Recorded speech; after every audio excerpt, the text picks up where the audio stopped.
காங்கிரஸ் பேரியக்கத்தை சேர்ந்த அகமது ரியாஸ் அவர்கள் சொல்லுவார்.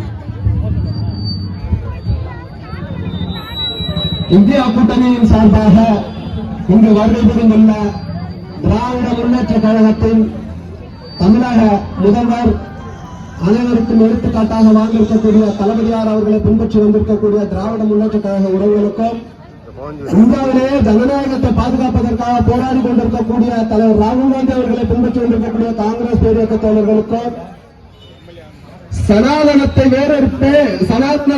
வேறறுத்து ஜனநாயகத்தை நிலைநாட்டி சர்வாதிகாரத்தை அழித்தொழிப்பேன் என்று போராடி கொண்டிருக்கக்கூடிய போராளி தலைவர் திருமாவளவன் அண்ணன் அவர்களுடைய, எழுச்சி தமிழர் அவர்களுடைய வழியில் வந்திருக்கக்கூடிய ஆளுநர் உறவுகளுக்கும், மனிதநேய மக்கள் கட்சி, மார்க்சிஸ்ட் கம்யூனிஸ்ட் கட்சி அனைத்து உறவுகளையும் பெயரை சொல்லி அழைத்ததாக நினைத்துக் கொள்ள வேண்டி கேட்டுக்கொள்கிறேன். அனைவரும் வருகிறவர்கள் என்று வரவேற்பதில் மிகப்பெரிய மகிழ்ச்சி அடைகிறேன். இப்பொழுது பார்த்தோம் என்று சொன்னால், இது மக்களுக்கான போராட்டம்.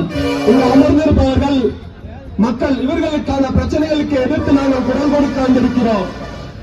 இங்கு நடப்பது ஜனநாயக ஆட்சியா சர்வாதிகார ஆட்சியா என்பதை நாம் சற்று சிந்தித்து பார்க்க வேண்டிய கட்டாயத்தில் இருக்கிறோம்.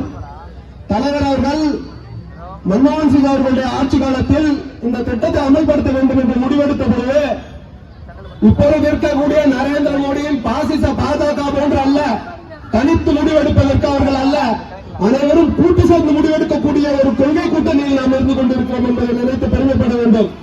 ஏனென்று சொன்னால், ஒரு திட்டம், ஏழை எளிய மக்கள் பசியால் வாடிக்கொண்டிருக்கிறார்கள், பசி கொடுமையில் சிக்கி தவித்துக் கொண்டிருக்கிறார்கள், உண்ண உணவில்லாத நிலை இருக்கிறது. இதை மாற்ற வேண்டும் என்பதற்காக அந்த சோனியா காந்தி அவர்கள் எடுத்த முடிவுக்கு கட்டுப்பட்டு அனைத்து மாநில முதல்வர்களையும் ஒன்று கூட்டுகிறார்கள். அங்கே பிரதமர் மன்மோகன் சிங் ஐயா அவர்கள் தலைமையில் அனைத்து மாநில முதல்வர்களும் ஒன்று கூடி அங்கு நமது தமிழகத்தை கட்டமைத்த, தமிழகத்தை மிகப்பெரிய வெற்றி பாதையில் கொண்டு சென்ற தலைவர் கலைஞர் அவர்கள் அங்கு ஒரு குரல் கொடுக்கிறார். என்ன குரல் கொடுக்கிறார் என்று சொன்னால், இது மகாத்மா காந்தி வேலை உறுதியளிப்பு திட்டம் இருந்தது.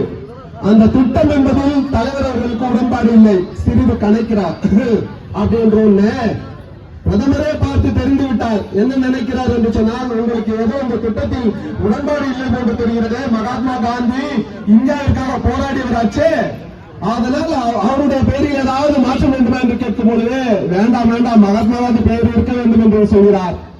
அதே போன்று இது ஊரக வேலைவாய்ப்பு திட்டம் என்று இருக்கிறது, இது கிராமங்களுக்கு இருக்கிறது, இதை மாற்ற வேண்டுமா, நகரங்களுக்கு வேண்டுமா என்று சொன்னால், கிராமப்புறத்தில் இருக்கக்கூடிய மக்கள் அனைவரும் மிகவும் பாதிப்படைந்திருக்கிறார்கள். அவர்களை வளர்ச்சி பாதைக்கு கொண்டு செல்வதற்கு இந்த திட்டம்